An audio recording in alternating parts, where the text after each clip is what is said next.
امروز غم فردا رو نخور به آقا پیام ماشین جدید آدمای جدید شاکرتم روزی شما شاکرتم آقا به شما بیشتر میاد بگوشه جی به نظرم بگوشه آجی بردا جمع کن بریم شمال داریم میریم شمال جمع کن بریم نه حاجی شما برید من دیگه کار دارم باید برم جایی حاجی من جاتون رو تنگ نمیکنم دمتون گرم عروسک بیا بشین رو پام میریم دیگه بابا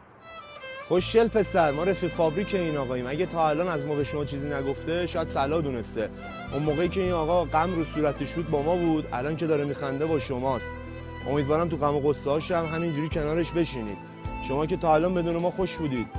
از اینجا به بعدش هم خوش باشید